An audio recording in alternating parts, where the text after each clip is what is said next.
Good morning, good afternoon, and good evening, wherever you are in the world. And welcome back to the AFVRC for what is a finale day. That's right, it is the final round of the season, and we are here in the Garden of England in Kent for a trip to the Brands Hatch Grand Prix circuit, a round I've personally been very, very excited for because it is one of my favourite circuits. My name is Max Ring, and joining me alongside in the commentary box for the final time this season, it's John Harris. How are you, John, on this Wednesday evening?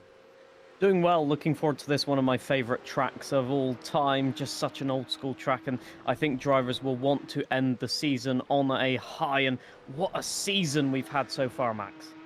Oh, it's been a fantastic season. As you can see, we already are into qualifying, but the news about the season, of course, that we were briefly touching on last week, just we're waiting for it to get confirmed. It is Jack Goring is the overall champion in the pro category. So no matter what happens tonight, he is your champion.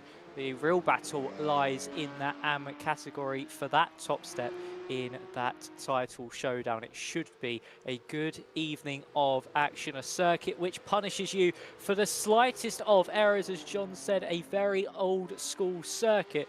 As we see Matthew Forrest make his way down Paddock Hill Bend up into Druids.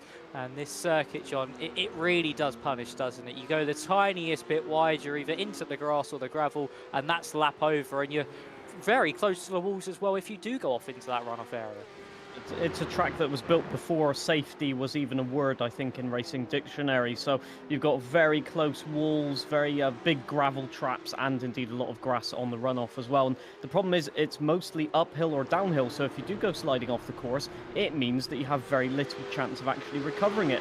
The good news for everybody here is that they are in a mid-engine to rear-engine car, so they can get it rotated at least, and they won't understeer off completely. But they'll want to push the limits, and the problem with that is that even if you overheat the tyres just one little bit, get a snap of oversteer just a millimetre off track, and that could be the end of your qualifying session. So who will push it to the max right from the get-go? Who will build up the pace in anticipation of those final laps? We'll have to wait and see, but already a lot of people getting times on the board.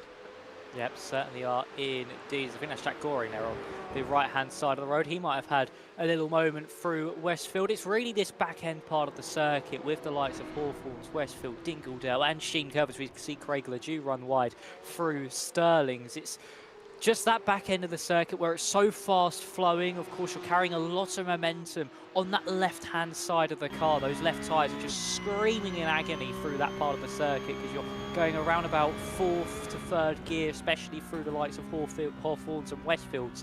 And the just amount of scrubbing you do on the tyre, John, into those types of corners, it really does overheat those tyres because of how much force you're having to put them through. Druids is one of the only real breathing points on the circuit when it comes to a corner because it's so slow. You're just on the brakes, slowly bringing the car through. Everywhere else, though, you're on the limit, and Paddock Hill is one of my favourite corners because it's so blind. You don't know where the apex is until the final moments, and it's just so difficult to nail.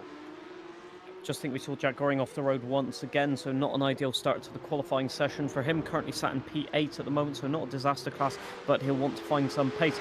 It's definitely one of those courses where if you do make a mistake and overheat the tyres, let's say, there's no room to cool them down, as we have Will Fawkes going to P1 once again, just setting the overall benchmark for the moment, 0.8 of a second clear.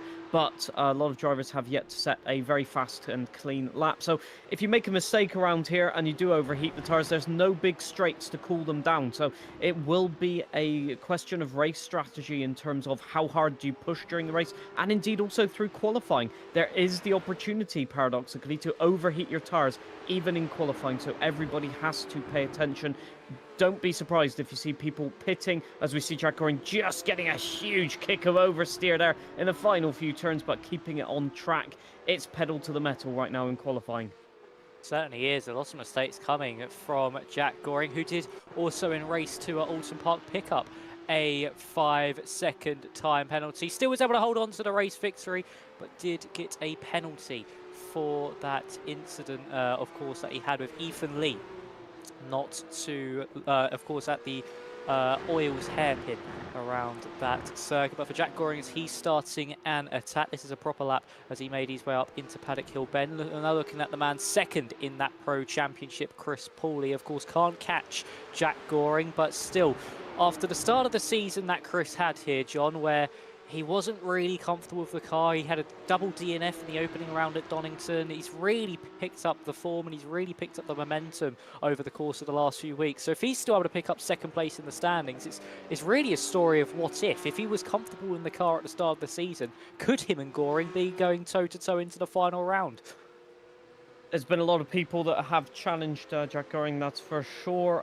There has been, for example, David Wrench that had a brilliant mid-season sort of revival of pace and confidence. Chris Pauley, obviously, you've said, has been in the battle sometimes, but consistency is a form of pace by itself, and for Jack Goring, that has been what has won the event effectively.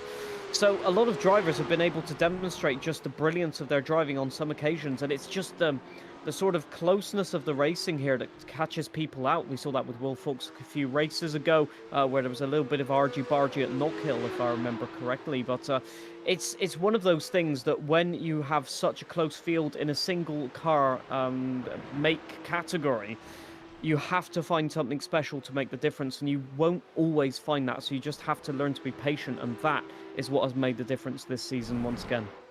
It certainly is. That consistency we've seen from Jack Goring. Of course, we've seen it from Will Fulks as well, but he's just missed too many rounds as that's a car around on the entrance. I think that was going to be Adrian Warmington on the exit there of Sheen Curve that just went round. Yes, it was Adrian Warmington. Probably just ran a little bit too far wide onto the grass. That kicks the rear end out as we see a replay of what happened. Actually, no, on the entrance to Sheen Curve dropped it. And just look at Forrest and Pauley come straight through the corner. Of course, another blind exit. That could have been a very costly crash for all three drivers, but well played there from both Forrest and Pauley to keep out of the way there, because that certainly would have been a Code Brown boat moment for the pair of them.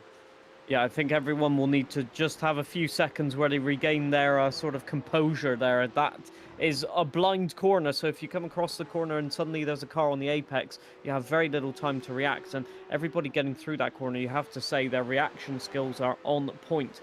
For Pete Plasto, it's been, again, a season that has had its ups and downs in qualifying right now. P3 at the moment, 0.8 of a second off of pole. So a good time, but no improvement found this lap. Just a little bit off course at times and just having a little bit of sliding in the car. So that fastest lap will stand, but he needs a little bit more to challenge the top two at the moment. The gap's actually more spread out than I would have thought for the top three. However, if you look from P5 downwards, it is a, well, gaggle of cars, or even more, you could say, where if you gain only 0.2 of a second, you can move up 5 positions. So for people like Jonathan Murphy, you really need to get that last little 1/10 of a second, and it could pay dividends. Yeah, certainly can. Of course, Brands Hatch, a circuit that relies on confidence, especially with just how narrow things are and how much you really got to lean on the car. So for Jonathan Murphy, as he comes up to the line, will this be an improvement? It will be an improvement, and this should place him all the way up into third place overall, and does place him into third overall. Good big shout out as well, actually, currently with 10 minutes still to go. So halfway through this qualifying session, as Fulks goes even fast, he's on a 23.524. But of course, Glyn Burry, who is currently running 6th overall, so it certainly is very, very strong from one AM driver at the very least. Ollie Wayne, who of course made his debut last time out, currently sits second in that amateur category. And that was Pete Plasto moving himself up into 5th, I believe. Of course, him, Fulks, Cullen are all battling, and Pauley as well, all battling for second place in the pro standings. And for David Wrench, who's had a torrid time of things in recent weeks, he's looking to at least end the season on the highest. He makes his way through Hawthorns and up into Westfields. Currently 6th place in the pro category, 7th place overall. Is currently on a 24.5. If he finds a 10th of a second, he could see himself up at least into 6th place overall. Cutting the curb up through Sheen's there. Oh, another person's gone off right there, and Sheen's just literally on the grass, so it was already sliding and into the barrier. I'm not exactly sure who that was, trying to find the number here on the screen, but Incredible scene. So tricky in that last sector. It's Dan Cross, currently P9 at the moment, just dropping it, and we'll have to see the replay coming up here. So what exactly happened? Was it on the grass? I don't think so. I think it was just a kick of oversteer. Yeah, you could see already the car was drifting a little bit. This might be a different, I think a different lap here. Might have been on the next lap that it happened, but I definitely saw a kick of oversteer just on the apex, and it's one of those things that you can have that compression through sheens, and if you're sliding already, the car just rotates around, and there's not much you can do about it. No, there's not much you can do about it at all. Your car's sliding, you're already gone at that point. Even if you do save it, you're then rally crossing over the grass and the gravel on the exit of Sheen curve, and it just is a recipe for disaster. So now looking at Craig Ledoux as he makes his way through Surtees and makes his way, of course, to the likes of the Pilgrim's Drop as you head down the hill under the boarding and then into Hawthorns. Fulks goes even faster, now on a 23.4. Plasto goes into fourth fastest. Murphy's made his way up into second. James King to seventh place overall now. Demotes in Glenbury further and further down the order. And for Craig Ledoux as he makes his way into Sheen curve now, be down to about third gear right the way over that inside apex curve. As you can see in the top right there, the top five in the amateur standings, all of the top five still in the hunt for the title. It's Gladwell, Ledoux, Eastwood, Bury and Weston. Eastwood not here though tonight, so he can no longer play a part in that championship battle. But for Craig Ledoux, after his first double victory last time out at Alton Park, across the line he comes, and it is a slight improvement. Does that improve position? I don't think it does, no. But for Ledoux, a small improvement is still something to be happy about here, John, because of course the more you improve, the more confidence you gain, the faster you will eventually be come the end of this next 6 minutes and 25 seconds of qualifying. I have to say, it's a different kind of track for in terms of building up confidence and pace. Most of the times you want to have peak confidence in qualifying, and then the race is all about settling into a race pace. On this circuit, I think, paradoxically, you want to peak in confidence around mid-race, to be fair. And through qualifying, it's good to have a good qualifying position here, but if your race pace is bad, you really suffer in terms of being put under pressure. So you have to sort of build it up very slowly, and if you make a mistake on a course like this, your confidence is all the way back down. You can see James King just getting it completely wide there through Paddock Hill Bend, so it's really tricky to nail a lap around here, and it's such a short lap as well that you have to do so many things correctly, and if you're off in just one corner, that's 0.3 of a second gone already. Quick update on Will Fulks, improved by 0.5 of a second as far as I can see, so this was P1, currently P1 as well. Jonathan Murphy not improving at the moment, so it will be interesting to see whether anybody can improve, or whether they've set that peak performance lap time already. Pete Plasto trying to get a little bit of slipstream. It's arguably maybe not the best circuit for slipstream, that's for sure, but maybe following Will Fulks will unlock some pace. Currently sat P4, about 1 second off the pace, and so he's got some time to catch up.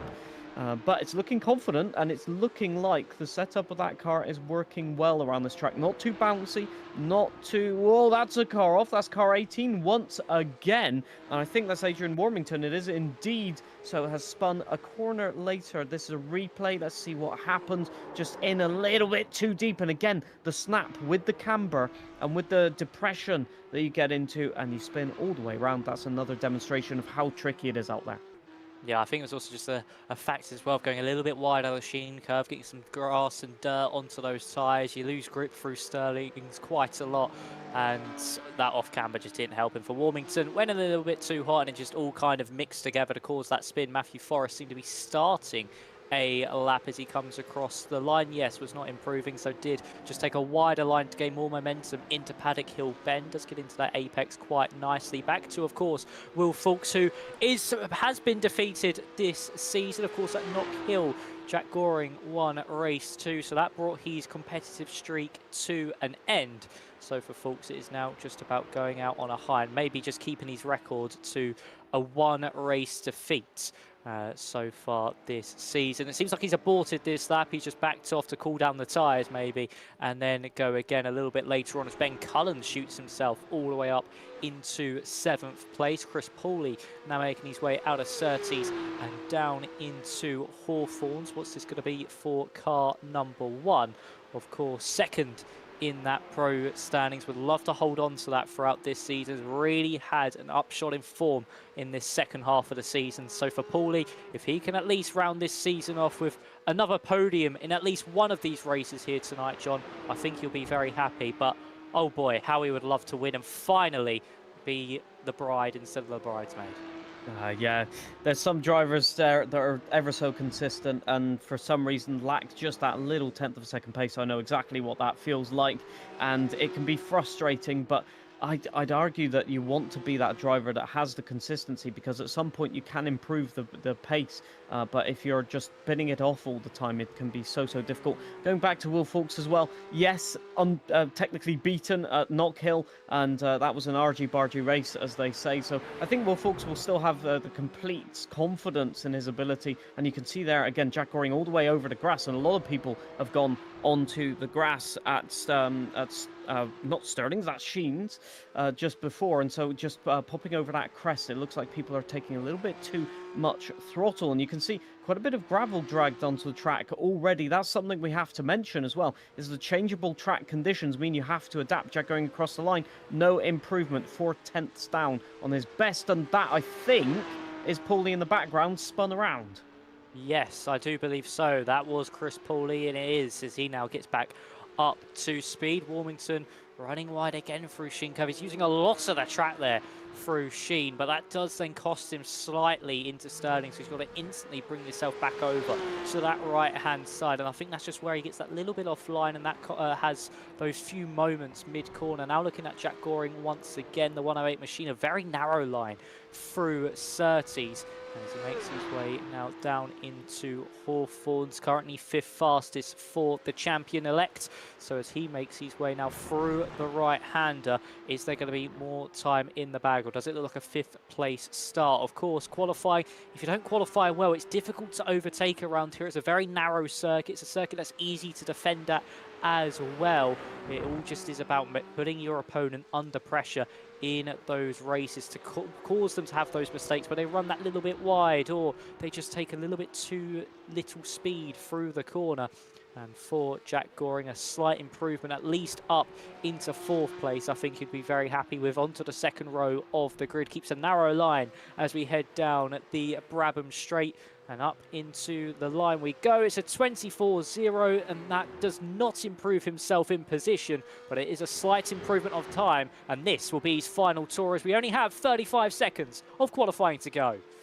Yeah, not many people improving at the moment. Mark Gladwell, P15 in the amateur category, that's P3, has set a lap just a little bit faster, but there wasn't improvement in position as far as I could tell. So again, a lot of cars around about the same kind of pace, so you've got to really be careful about it. But in terms of the amateur class, I mean, Gladwell just has to sit there and watch what other people does in that championship battle, so that adds a lot of pressure, doesn't it? And so with people like Glenberry currently in P10 in qualifying, it just puts the pressure on a little bit more to keep it consistent, to keep that points tally going. Chris Paulie, will it be an improvement? It looks like it's a good end to the lap, maybe a bit conservative with just pushing it all the way to the white line. A 1:23, no it is it? Yes, I think it is. That's an improvement by 0.3 of a second, and it's up to P2. Wonderful stuff at the end of this qualifying session.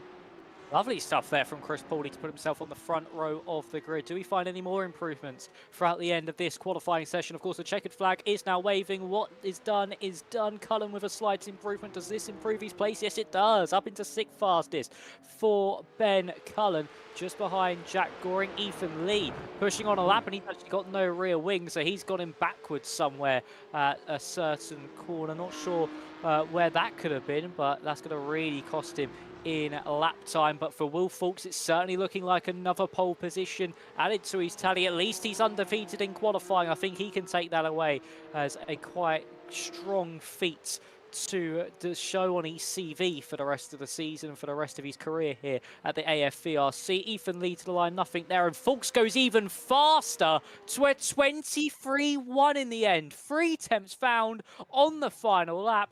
Spectacular stuff there from Will Fulks. If only he was here throughout the entire season. But for the number 31 machine, it's another pole position, undefeated in qualifying. And for Will Fulks, another qualifying session, another pole position to be proud of as he ends the final seat qualifying session on a high. But here is your starting grid for race 1. It's Will Fulks on the front row alongside Chris Pooley, who'll be looking to try take his first race victory. Then it's Jonathan Murphy, one of his best qualifyings of the season, and then Pete Plastow in 4th, of course, battling for 2nd in the standings. Then it's Jack Goring, champion-elect. He's in 5th place, followed by Ben Cullen in 6th.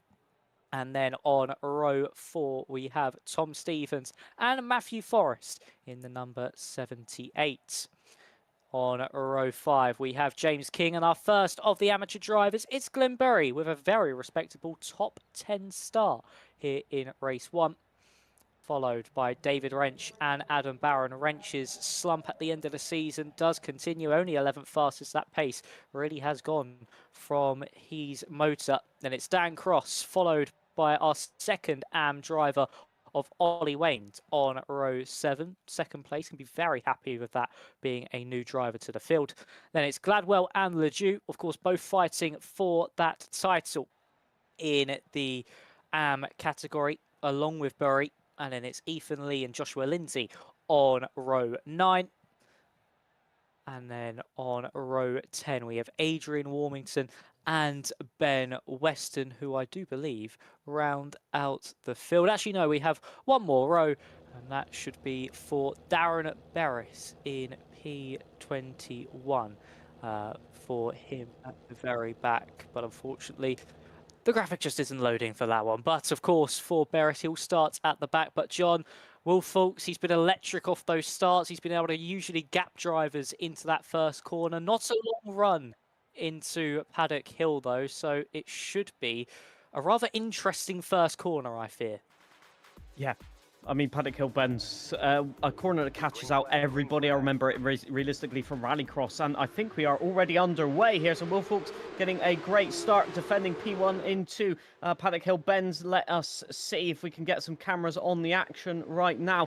Lots of drivers just maintaining position. There is Will Fulks at the top. Chris Pauley just trying to attack, and it looks like everybody's got away scot-free. James King making up a position to P8 right there as well. Adam Barron and Dan Cross fighting in the background also. So a lot of people trying to get positions straight away as the tyres are not fully up to temperature. They need to make hay while the sun shines. As you can see, the action continues.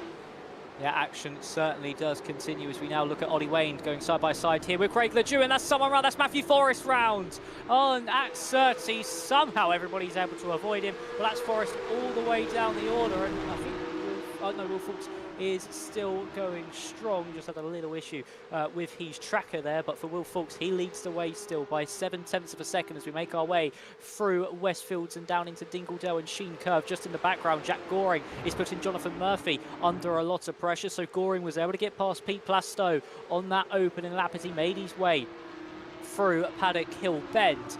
And for Fulks, he has got that dream getaway once again from pole position. Can he etch out another superb gap in 20 minutes, or are we going to see Chris Pooley just slowly build himself into this race? Of course, mistakes can be made quite easily around here as we look a little bit further back now at the likes of Mark Gladwell, who's had a moment himself. He's missing, I think, some of his front bumper there. So for Mark Gladwell, he's had a slight mistake. And the likes of Ethan Lee and Craig Ledoux are at the back of the field as well. So potentially for them, they have also been involved. And that's not good for Gladwell or Ledoux in their championship battle in the AM category. And the one thing that they couldn't afford to do, have a little bit of contact, and that's not what you want to do.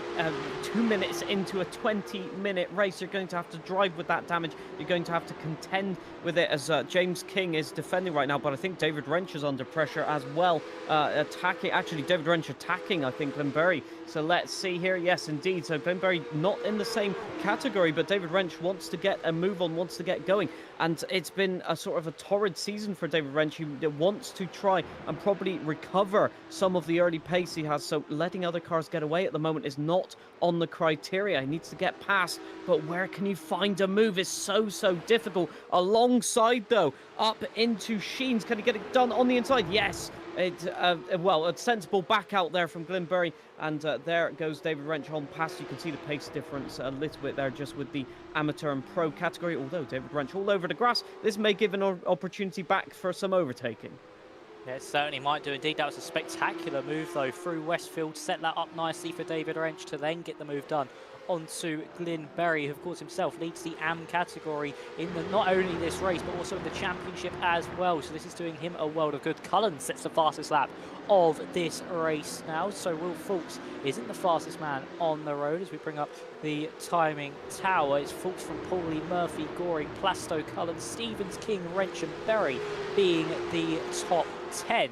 And then Dan Cross, Berris, Forrest, Lindsay, Wayne and Warmington round out that top 16. Craig Ledoux is out of the race, so he is our first retirement here in race 1. So from the highs of Alton Park to already the lows of Brands Hatch after taking 2 AM victories last time out, a DNF, not even completing a full lap for Craig Ledoux in race 1. In the finale, certainly not what he would have wanted. James King now be putting Tom Stevens under a lot of pressure for that 7th place overall, in 7th place in that pro category as he now makes his way through Sheen Curve himself. There's a big train starting to form behind Jonathan Murphy, and I think that's something here, John, that we're going to see quite a lot around this circuit, is those trains starting to form just due to how narrow it is, how difficult it is to overtake in the high-speed corners that we have around this circuit. There's only a couple of overtaking opportunities and you've really got to set yourself up nicely, and you've got to be around, I would say, half a second faster a lap than the car in front to really get the move done. But Murphy wide through paddock just has the momentum to keep the move and keep the position up into Druids. Yeah, that's pressure for you right there, just trying to brake a little bit later, trying to make sure that nobody can get up the inside, and it means you can run wide. And you can see for Jack Goring, you need to find a way past, but how do you make it happen? Effectively, the Porsche is probably one of the, I would say, worst cars for running in dirty air, just because you've got so much rear downforce. The car is so balanced in a qualifying mode setting, but when you run it through dirty air, it does have a tendency to understeer, and that means you try and push it a little bit harder, try and kick the rear end out for some oversteer, and that can go so badly wrong as Jonathan Murphy's still under pressure here.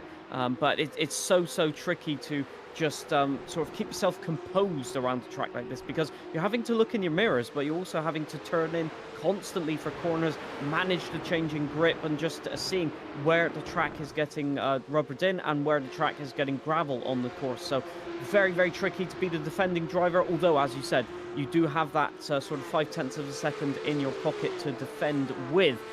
But when you see drivers pulling off overtaking moves like we've seen this season, it's not a guarantee, is it? As Jack Goring gets a great exit once again, but will it be close enough into turn 1?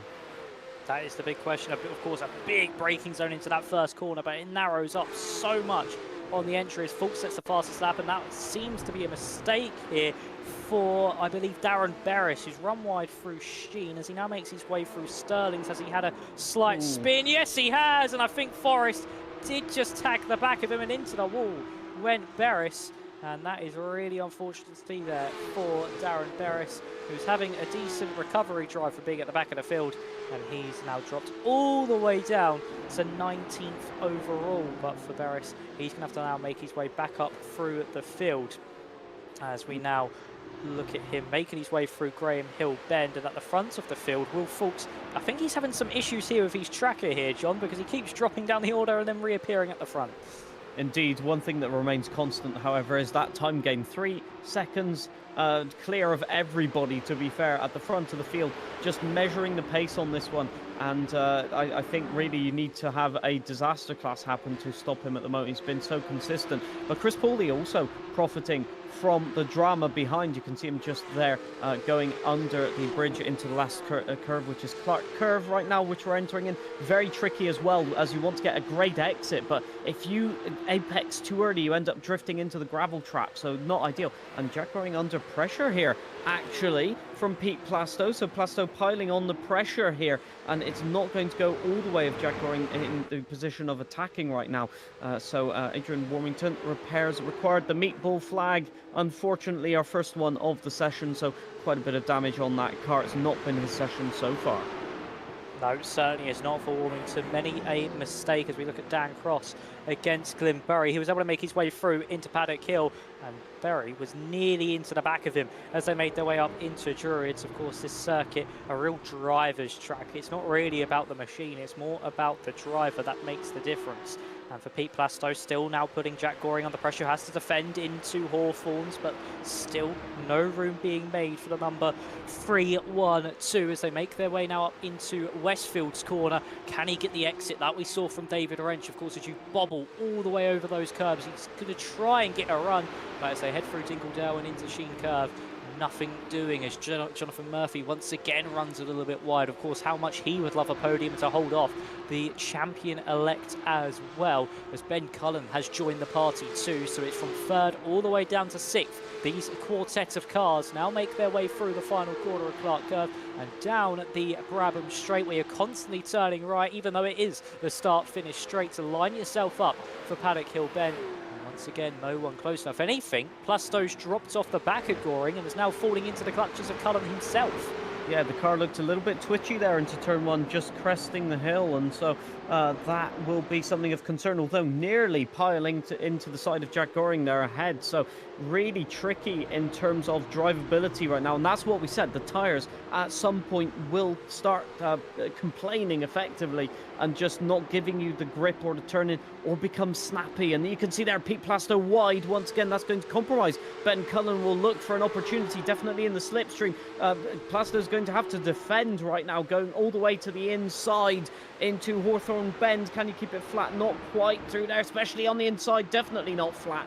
You'll have to brake a little bit there. We did see the brake lights go on, but Plasto somehow defends that. I do not know how Ben Cullen couldn't find a way past there. It must have just been the overlap wasn't there, and Plasto manages to defend that P5, but that was a close run thing right now. Just want to point out as well, Glenberry just doing what he needs to do in P11 just to maintain that championship lead, to get those points. He's in a different car class, and category, there we go, get my words out as a commentator, and behind Dan Cross, all he needs to do is keep in the slipstream, and the gap is clear at the moment, although Matt Forrest is closing in as well, so this could spice up very shortly. Again, Jack Goring very close into turn one, but no cigar yet. Yeah, I think the issue here with Goring is he takes so much momentum into the corner. He takes so much speed into the corner. He has to really scrub it off mid-apex, and he's not able to get the momentum on the exit to really shape up a move into the likes of Druids. He's just really struggling with that part. Maybe Murphy just breaks that a little bit earlier, so he's able to get the power down a little bit sooner, get the car rotated into the apex nicely, especially with Goring being around about 3 attempts back by the time they hit the brakes. He has that room to buffer, and of course Goring would not be able to get the move to the inside as we now head down into Hawthorns once again. This quartet of cars around about 3 tenths apart each. Is that someone off the road? That's Glenberry off the road. That is the championship leader in the AM category off the road at Surtees, and luckily for him, he's only dropped behind Ollie Wayne. But what's happened here as we make our way into Surtees? You see just in front, that would have been Dan Cross and David Wrench, and that's Forrest to the inside, tagging the left rear corner of Glenberry, and he did really well to recover as quickly as he did to instantly get it back into first and just put the foot down. There was luckily enough a big gap between himself and Ethan Lee to slot into, but for Glenberry that certainly would have been a heart in the mouth moment, and especially when two of his championship rivals of Warmington and also Craig Ledoux are out of the session here tonight. He was counting his lucky stars, but he's now down to second in class. And for Ollie Waynes, he might take his first victory in the AM category if things stay as they are.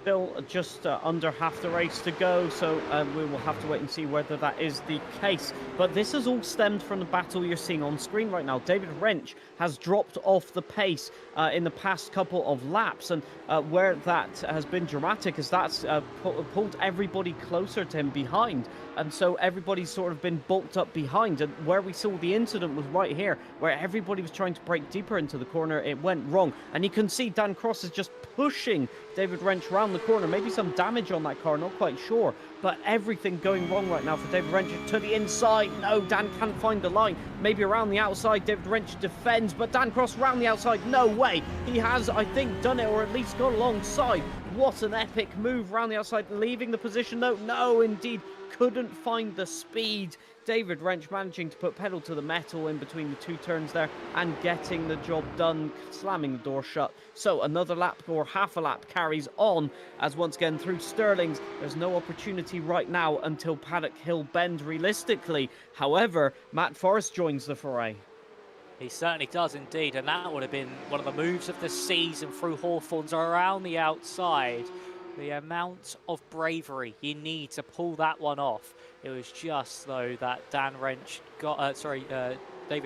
got the momentum through the corner. Was just able to hold his nerve himself on the inside. But look at the run he's now got on the Paddock Hill Bend as Dan Cross. But Wrench once again placing the car perfectly on the inside. It's very rare you can swing it around the outside of Druids, and that's invited Matthew Forrest to the inside as Plastow and Cullen are also a little bit further up, scrapping away, with Cullen seeming to get that move done for Dan Cross. He's having to now defend from Matthew Forrest, so his turn of attack has now focused on defence, and as they make their way out of Surtees, David Wrench has built a little bit of a buffer, so it will be Forrest versus Cross here as Jonathan Murphy under a lot of pressure from Jack Goring as that battling between Cullen and Plastow has dropped them around about a second and a half behind as round the outside was looking Plastow into Stirling's. Just wasn't able to pick the move off, but if he's got the momentum, now heading down into Clearways and Clark Curve, he could certainly make a lunge to the inside here. It's a lot of heavier braking zone than you think. And as he makes his way out of there, it seems that Plastow just hasn't got the momentum, but a little bit further up, Goring is all over the back of Jonathan Murphy, certainly within striking range, not only through Paddock Hill,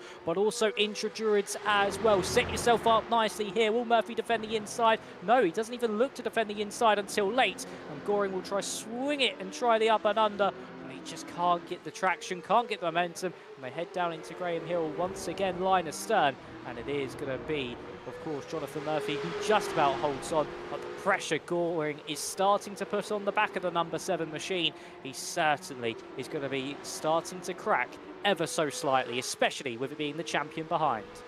Indeed, Chris Pooley just ahead there. We just got a brief glimpse of him right now. We might catch another glimpse into Hawthorns, not quite, but Jack Goring practically pushing Jonathan Murphy rounds the Hawthorns corner. There is Chris Pooley. Had a lonely race for a moment. Ben Cullen off the track as well. A little bit of grass on the tyres. It's interesting to see that Ben Cullen, after getting past Pete Plastow, he hasn't been able to pull away really. And it's the case of that slipstream. Look at how aggressive Jack Goring is through the curbs and just trying to find a patch of clean air to get some turn in on the car. You can see having to back off just a tiny little bit. Surely this pressure will get to you after a while. It only takes one mistake. It only takes one lock-up. But for the moment, Jonathan Murphy is doing everything to maintain that podium position, which just for glory at the end of the season is oh so important just for driving. There you go. I thought Jack Goring was going for it, but once again, Jonathan Murphy very, very late on the brakes, and that's what you got to do, carry the momentum. I tell you what, this is a masterclass at defending at the moment. It certainly is here from Jonathan Murphy as Plastow has found a gap on the inside of Ben Cullen on the exit of the Druids, but he just can't get the momentum. He just can't get his foot down soon enough. And look at him through Graham Hill Bend, really pushing Cullen to the utmost limit as they both go off the road and now into Surtees. Does he try find at least a nose to the inside? No, he does not, but this is the slipstream opportunity. We saw it with Goring on that last lap. We see it now with Plastow on this lap. It is going to be Plastow getting closer and closer. Can he find a lunge on the brakes? No, he cannot. And once again, another driver pushing through the likes of Hawthorns and Westfields. If you could get a nice run out here, you might find an opportunity to the inside. Ben Weston a little bit further back to be able to get past on Ethan Lee. And for Plastow, he is once again having to look at the back, that rear wing, that rear bumper of the 909 machine. And for Plastow, he's fast at, I think for Goring and Plastow here, John, they're just fast at the wrong places, not where they need to be, and they're just not able to find that move because of it. I think it's also the case of the defending car just putting the car in an awkward position. You want clean air going into the turn, which means normally in turn 1 going to the inside, but that makes it not optimal. And so every time you're trying to get the move done, you might be quicker, but there's just no way that the car actually finds the grip. You can see Pete Plastow just bouncing all the way into the curbs, and there's not much grip out there with all the gravel on the side of the track. And there are a few mistakes actually going over the grass. That's going to compromise them. They're going to need another lap to close up to Ben Cullen right now. And It looks like Jack Goring actually has got a huge run indeed, 2/10 behind and still so close to the rear bumper. Actually lost a little bit there on the exit of Surtees, I think maybe just a kick of oversteer, and so the tyres are complaining right now, and with 2 minutes to go your opportunities are running out. You may only have 3 or 4 opportunities. Here we go in the midfield though. This is Matt Forrest as well, just trying to get some moves done, trying to get some defensive work. It has been in the wars at the moment. That's Dan Cross as well, just looking for any opportunities to get past Adam Barron as well, trying to get into the mix. So this is a 3-course battle, a 3-car battle on this course. Matthew Forrest just placing the car where he needs to, but once again Dan Cross has that speed. Oh, just trying to show yourself in the mirrors, trying to force an error, but it's not happening at the moment. This is intense racing around Brands Hatch, that's for sure. Oh, it certainly is indeed, as they are now catching back up to David Wrench, who pulled a little bit of a gap to this trio of cars behind. Adam Barron's actually really had a good couple of laps to get himself back within this fight for what could be a 9th place overall come the end of it. And of course Will Fulks has crossed the line on this previous tour, so this will mean 2 more laps to go here at Brands Hatch for race 1. Of course the next race will be a reverse grid race. Be interested to see how Will does, especially around a circuit like this and some of the defensive driving we have seen so far today. But for Plasto, he's still stuck behind Cullen. Goring still stuck behind Jonathan Murphy. They've only got a few more laps to hold on to this one. They haven't got long until they can finally rest, at least for this race. And for Ben Cullen, he's still just holding it firm, not opening the door at any given opportunity, not cracking under that pressure from Plasto, who's really pushing to the utmost limits. And for Pete Plasto, he will stay 6th place for now, and Goring will stay in 4th. So now make our way through the left-hander of Sterling's. A nice run out of here could set yourself up nicely for Clark Curve. And then if you're able to get a good run out of there, a move into paddock is not out of the equation. The final lap does begin now with Will Fulks as he makes his way up into Druids, but we want to see a little bit further back between Cullen and Plasto, because that gap's less than a 1/10 of a second. Plasto looking to the inside line. Has he finally got the opportunity to get past Ben Cullen, or will Cullen try the good old up and under? He will try the up and under, and Plasto will squeeze him hard to the inside, I would think, as they now make their way into Druids. Cullen's found a gap, he's found an opportunity, but does he have the momentum to swing this one now around the outside of Graham Hill Bend? It's Plasto who might just take 5th place away on the final lap. He does, but Cullen once again trying to get momentum out of the corner, isn't able to do so, but goes for a lunge into Surtees, and he just isn't able to make it work. And that desperate attempt might have just cost him any opportunity of getting this 5th place back. And for Pete Plasto, it was expertly worked throughout the course of that previous lap, and into, of course, Paddock Hill Bend to get that lunge to the inside. Spectacular stuff there from the 3-1-2, and at the front of the field, it's a return to proceedings for the number 31. Of course, the last race he did was that 2nd round in Knock Hill, and that was won by Jack Goring. He has only lost 1 competitive session all season long. We still have 1 more race to go, but for Will Fulks, it's another victory here in the AFVRC for here at race 1 at Brands Hatch. It's back to the top for Will Fulks and Chris Pauly, once again the bridesmaid in this race, but no one can catch Will Fulks in this one. And then it's Murphy with a valiant defence for 3rd, really well held on to from the number 7 against the champion-elect. But for Will Fulks, he takes that pro race victory. And in the AM category, a shock result from a week ago. Of course, Wayne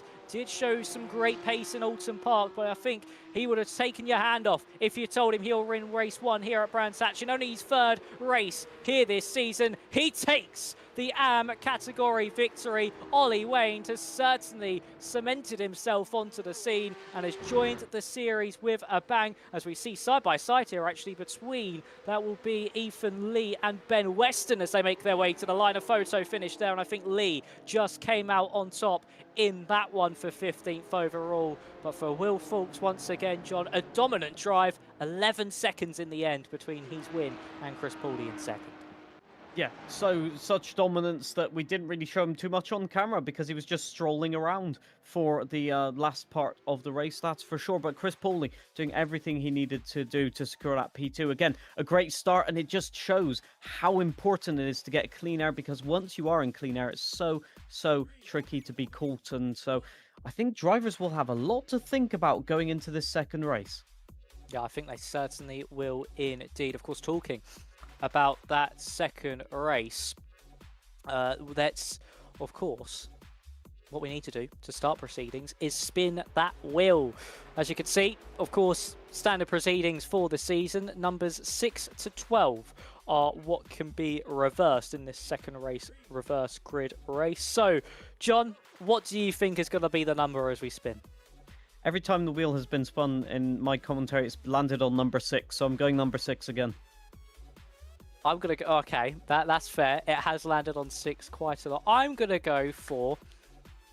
double that and go for number 12. Let's end the season off with a bang. So let's spin the wheel and see what number we do have. Is it going to be another number 6 coming up now? No. Is it going to be 12? It is! We've got the top 12 reverse, so that means Adam Barron is going to be on pole position.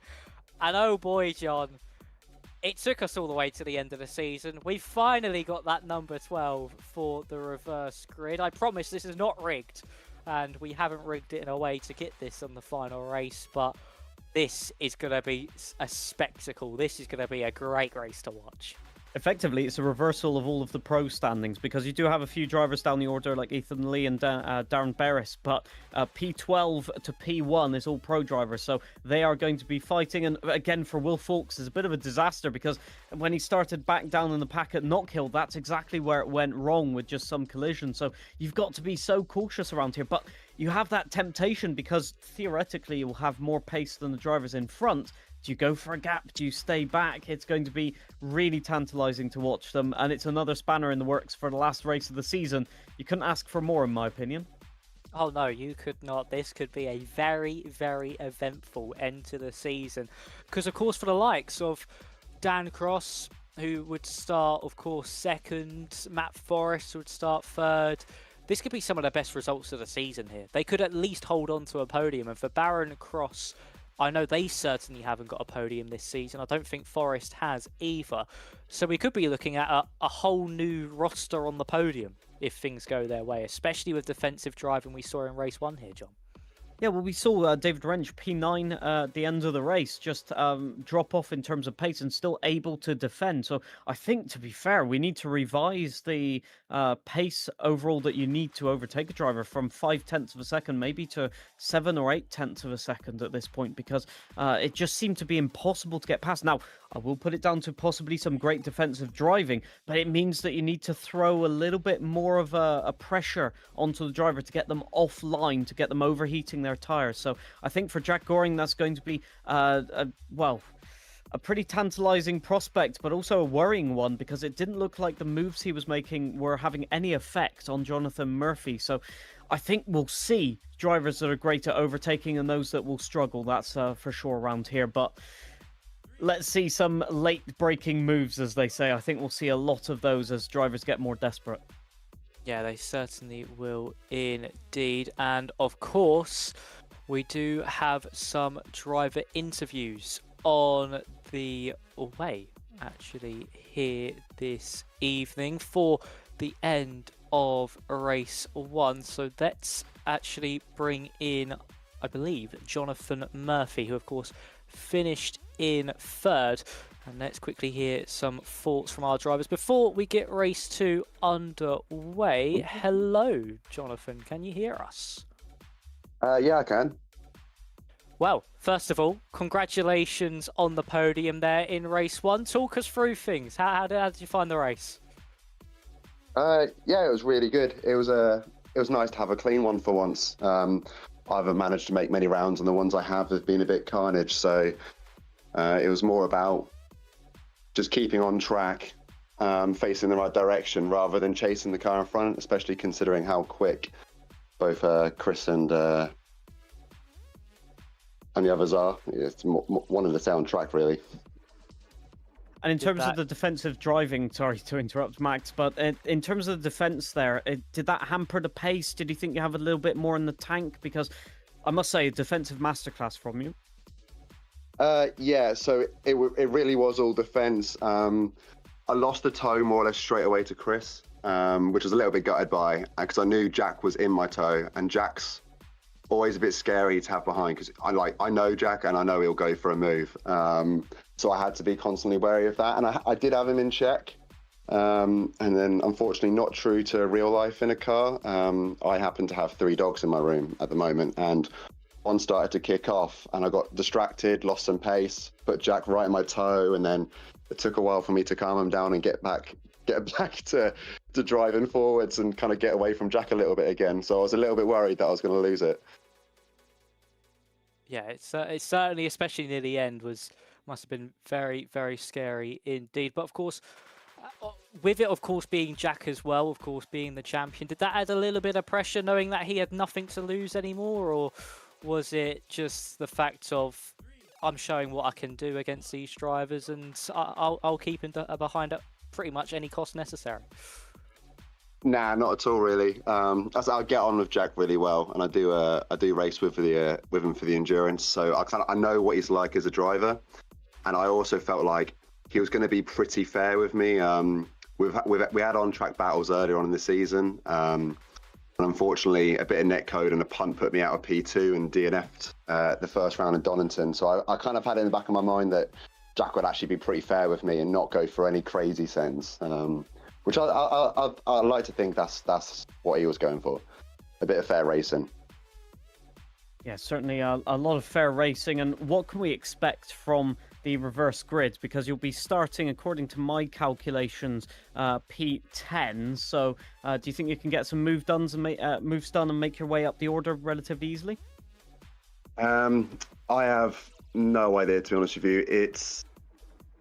Brands is a brilliant track, but it's a hard one to get alongside. You're kind of waiting to capitalize on mistakes more than NFL, especially in a Porsche Cup. Kind of any moves are such a commitment that you risk taking yourself both out. So, I mean, it'll be the same thing. Just try and stay forward. I don't know what the pace is like for the guys behind that will be starting in front of us this time round.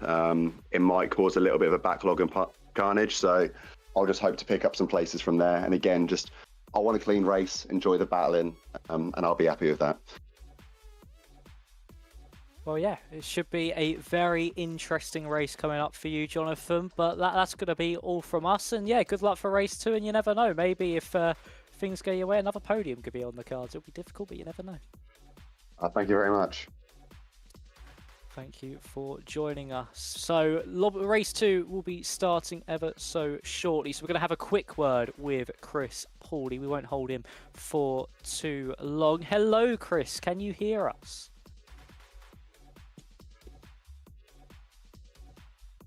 Good evening.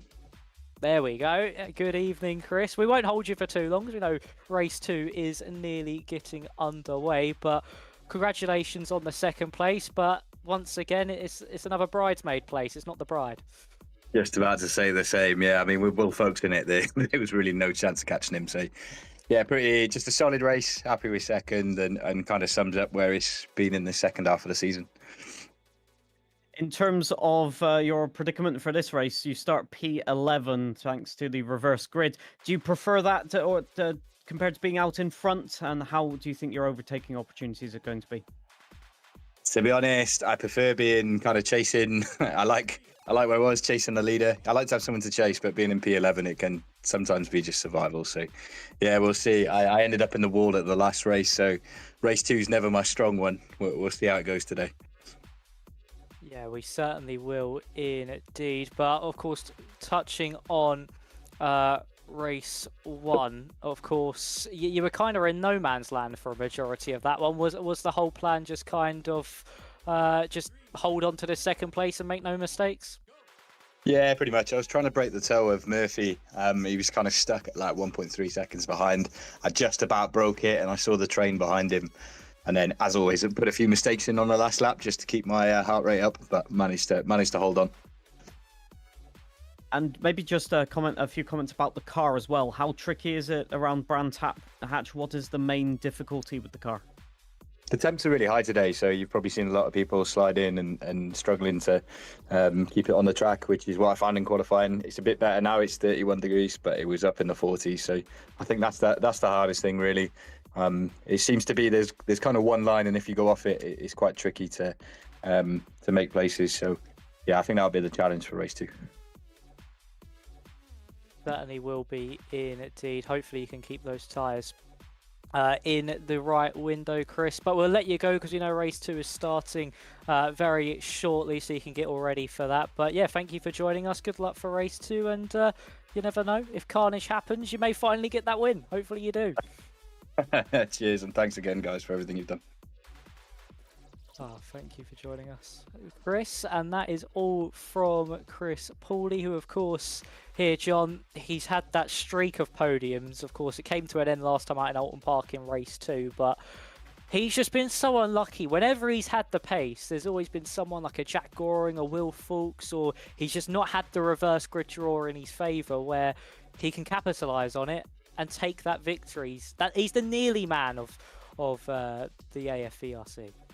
Yeah, sometimes it just doesn't go your way, and the problem is, as a driver, is effectively the more you try, the more it gets away from you, because you try and focus on the little details, and yeah, the more you try and push, the more mistakes you make. So it's going to be an interesting one, but reverse grid does give you an opportunity to sort of go from well, hero to hero. To be fair, going on the podium is a hero position, so yeah, we'll have to wait and see, but ending the season on a high will probably definitely be a thing that he wants to just achieve for own personal gain, I guess. Yeah, he certainly would indeed. And of course for Chris, he's still fighting for that second place in the standings. And of course, I think Will, with that win, might have just pipped him to that second place for now. But of course, starting in front of Fulks, as we actually see him have a big slide through Sheen Curve and off the road and into the wall. But of course, now he's ahead of Will. If he gets a good launch and he's able to stay in front of the number 31 here, Johnny certainly could have a great opportunity at snatching that second place in the standings back. So it's still to play for it in both categories here, which makes it, of course, a very interesting final round. And for second place in that pro category, these drivers are still going to be fighting fierce, because it's pretty much bragging rights at this stage to say, I beat you in the standings, mate. Yeah, apart from if you're in the amateur class, where it's all hands on deck right now to try and win the championship. So it's definitely a case of, if you're in a different category, you want to just stay out of any chaos and confusion. We'll have to wait and see. Adam Barron starts on pole and will just want to get a clean race start. Yeah, he certainly would want to indeed. We are getting ready for the final round of the season. It is Barron and Cross on that front row of the grid. 20 more minutes of the season to come here at Brands Hatch. The season finale, the final race of the season, will begin in a few moments' time. And we begin now, and it's a good start from Cross, who launches straight into that race lead on the outside line. Barron will still try and throw this one up the inside to hang on to that provisional pole position, and he does take it up into Paddock Hill Bend, and then into Druids Corner he goes, defends that inside line very aggressively. Of course, cold tyres at the start of this session, and that's Matthew Forrest now looking to the inside of Dan Cross, who ran a little bit wide through Druids, and Cross might just be able to hold on to this one as Cullen, Goring and Pooley all involved in a big accident there, and Cullen and Pooley off the road and dropped down the field. And for Chris Pooley, what could have been a potential first race victory of the season if things went his way, it's only taken to Graham Hill Bend, and it's all gone wrong immediately. He's dropped to the back of the field and is out of the session. So for Chris Pooley, his season is done, and that could be second place as well in the standings done, as there's Will Fulks trying to go around the outside of James King. He's already gained 6 places on this lap. He started 12th, now up into 6th place, and Jonathan Murphy trying to go around the outside of James King, and there's also Tom Stevens involved. He spun off into the gravel. It was 3 into 1. That did not go. And as you can see it here, it's actually, no, it wasn't 3 into 1. Stevens was minding his own business. King sent it late on the brakes. and Murphy was trying to hold on to the position and just was unfortunately into the back of Stevens, and he's now dropped to the back of the field himself as well. Glenbury has taken that amateur race lead as well, and Dan Cross is at the top of the pro category as well, so an issue potentially for Adam Barron, who himself is now out of the race. So what's happened to Aaron as Dan Cross is now at the back of the field and dropping down places? It's all kicking off in the opening lap. Yeah, indeed. Dan Cross having a bit of a nightmare there on track, but Will Fulks up to P3. Can you believe it? At the moment, P4 make that, my apologies. So the battles have happened through that lap 1 Druids around the outside for Will Fulks, gained 3 positions, then was just on the inside, and that's what happened with Ben Cullen and Jack Goring, as they just wanted to sort of try and get the move back on Will Fulks, and there was just a collision that happened. This is Ben Cullen up the inside. Can he get it done? Yes, on Ben Weston. Currently not for position. That is a different class right there, but that does allow that is Joshua Lindsay up the inside there, so they're going to be fighting. Ben Weston down in position, Matthew Forrest as well under a serious amount of pressure right now, P7 right there, but so many people under attack. Jack Goring trying to go to the inside, and it's so tantalizingly difficult as Will Fulks again pressurizing, and that is David Wrench just having to concede the position. David Wrench down to P4, and it's definitely not the pace that David Wrench would have wanted. Will Fulks has a gap to close down, 2.5 seconds, though. You have to say that's doable. Oh, it certainly is as well, especially with it being, of course, Will Fulks. And my apologies about Barron and Cross. It just seemed like they had a little issue as well with their responders, and they are still in first and second. So for Barron and Cross, they still lead the way. Of course, they're on the front row of the green. It's Plastow round, Pete Plastow round at Paddock Hill Bend. And now that's also made David Wrench defend the inside from James King, who's now also got Jack Goring along his inside. And Goring might just be able to make his way through into Graham Hill Bend. Around the outside goes the 108, and he is up into 5th place. Nearly contact between the two. But for King, he has to cede that position. And Glenbury's capitalised on the carnage and has moved up into 8th place with Ollie Wayne just behind him. But that was Pete Plastow, a disastrous Paddock Hill on the beginning of lap 3, which saw him spin around and drop out of contention for at least a top 4 as things currently standing for Will Fulks in 3rd place currently. 1.9 is that gap between Cross and between himself and Cross. And we all know that Cross and Barron can defend quite nicely around this circuit. They did it in that last race, but with someone as fast as Will Fulks behind them, who certainly has that over 7 tenths of advantage, as Wayne is under pressure from Ethan Lee. There's slight contact heading into Sheen Curve. It's Wayne nearly off the road. They got Matthew Forrest just behind them as well, trying to capitalise on any chaos. Through Sterling's we go. Ethan Lee just able to swing it around the outside and carry the momentum out of the corner. Forrest might himself look for a move into Clearways and Clark Curve. He looks to the inside, at least shows his nose, and he's just not able to see himself through onto Ollie Wayne. But it's action everywhere you look on the circuit at the moment. Will Fulks sets the fastest lap, and he was a second quicker on that previous tour here, John. Then Dan Cross and Adam Barron. Insane pace at the moment from the number 31. Certainly has the pace to make the moves as well. Yeah, that just shows that Will Fulks was kind of measuring the performance in race 1, and Jack Goring to the inside, the overtake on David Wrench. This is what we saw mid-season. David Wrench just trying to throw a little bit back there, a little bit of argy-bargy, probably complaining he wasn't left enough room. Jack Goring still on the inside. David Wrench will try and get the switch back. It's not going to happen though. Jack Goring gets up into P4. David Wrench is definitely having, oh, that's off in the background. I think that was Jonathan Murphy spun around. It is into the barrier. A little bit of a tap there, I think, on the exit of Surtees there, and onto the grass. No way he could recover that one. I think there might have been a bit of contact. I think that was James King, possibly. So very, very unfortunate for him, and that is going to be possibly a race-ending incident as well. Yeah, certainly could be. The bonnet has flown off as well, as Will Fulks is now all over the back of Dan Cross and Adam Barron here. Look how quickly he's caught up. It's the end of lap 4, and he's already into 3rd. This man started in 12th. This just shows how fast and how consistent, and also how good he is at making his way through traffic. Is Will Fulks as he looks to the inside on Dan Cross. There's nothing the 263 can do, as Fulks is so much braver and later on the brakes that he had no opportunity to defend. But for Adam Barron, surely we're going to see an opportunity here for an overtake. We're surely going to try and see a move, as something's happened. Nothing's happened to Glenbury. He's up into 6th place overall now, and Ollie Wayne has dropped a little bit further back from him, as we're now going to see around the outside through Surtees. Get the run out the corner here for Will Fulks, and look how much he gained just on corner exit alone. Did Will Fulks compared to Adam Barron, who have to try go the long way around of Adam. Will he be able to pull this one off? No, dummies to the inside. He found a gap just big enough for his Porsche Cup car, and he's into the race lead already. It's taken him 5 laps, and Will Fulks is hit the front of the field from 12th place on the grid. What a driver he is, and this is just relentless pace from the number 31. If he was here all season, it's a story of what could have been, and we thought potentially another loss on his tally. He would have only lost 2 races in his career here so far this season at AFVRC, but in the span of 5 laps, he's gone from 12th to 1st and has nearly already pulled half a second on Adam Barron behind.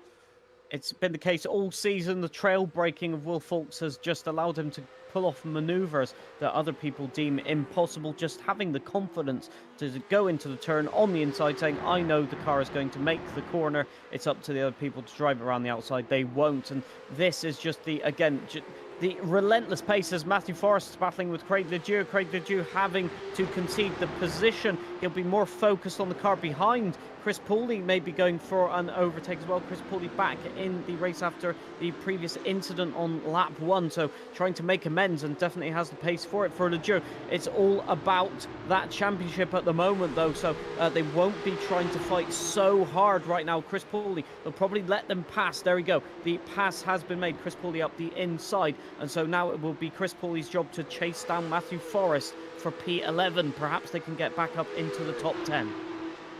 Yeah, they certainly could try and get back up into the top 10, as that's James King and Ethan Lee going side by side through Hawthorns and up into Westfield, and it's Ethan Lee who comes out superior in that one as he occupies 7th place. And as things currently stand in the AM category, I believe Glenbury will be crowned your AM champion. As we see there, Ben Cullen gets the move done on to James King, just behind on, of course, Ethan Lee, as Cullen now is having to defend his position as they make their way into Clark Curve. And for Will Fulks, he's already 1.1 seconds clear of Dan Cross and Adam Barron, who themselves might come into a little bit of a duel for 2nd place in this race, as that's David Wrench now having to defend from Glenbury, who might still even be able to pick up a 5th place overall here, as could Glenn. Of course, last time out, the AM drivers got their best results of the season, with Ledoux taking a 4th place overall. As there, to the inside is Ben Cullen and Ethan Lee, an opportunistic lunge into Druids, and he's been able to get the move done. Cullen on that recovery drive after that lap 1 incident is now up into 7th place. Going to be putting Bury under some pressure now, and then it's going to be David Wrench just in front as Lee chucks it back to the inside. Caught Cullen napping. Spectacular move there from Ethan Lee. Yeah, opportunistic, that's for sure. Just saying, okay, you might have a little bit better pace, but I can still get one up the inside, and that is the way you do it. Ben Cullen just, I think, sensing that the move was already done, that he was just going to go on the attack of Glenbury, and then it was all over in the blink of an eye. So again, that's going to take a couple more laps as we approach halfway mark of this race. You can see Ethan Lee looking for another move right now to get into the top 6. And you definitely think, oh, Ben Cullen on the attack, just sensing to go to the inside, having to back out of it, and it was a very late defence from Ethan Lee. That could have been some measurable contact there into Sterling's.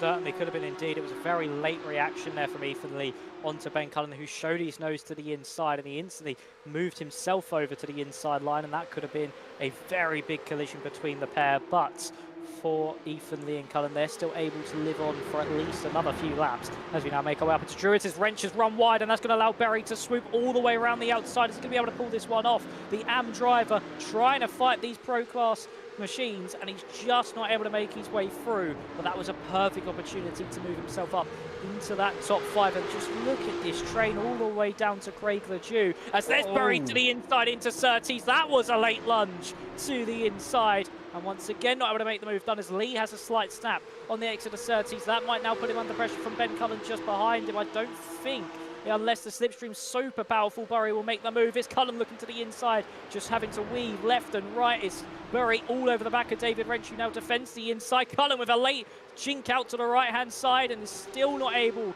to see a lunge to the inside, or at least find room to pin his nose to at least the rear corner of the number 63. And Glenberry wide, nearly onto the grass, the rear of the car sliding through Sheen Curve. This is an action-packed battle. Was just behind. Matthew Forrest looks to the inside of Ollie Waynes, and for David Wrench, he's able to live on at the front of this train once more, but once again we're seeing a masterclass in driving from the number 32 in defence, because no matter what Bury's throwing at him, he's just not able to get through, as Cullen's found a gap down the Brabham straight to at least look for a lunge onto Ethan Lee into Paddock Hill Bend. They're wheel banging down the main straight, and it's going to be Cullen who sees himself through, and he's going around the outside of Glenberry as well, who's got a poor run out of Paddock, and Ethan Lee cuts across Bury into David Wrench, and David Wrench's heroic drive comes to an end as Ethan Lee thought he was clear, he wasn't clear enough, and he's spinning, torpedoing straight into David Wrench. And for the number 32, it's heartbreak for him. For Ethan Lee,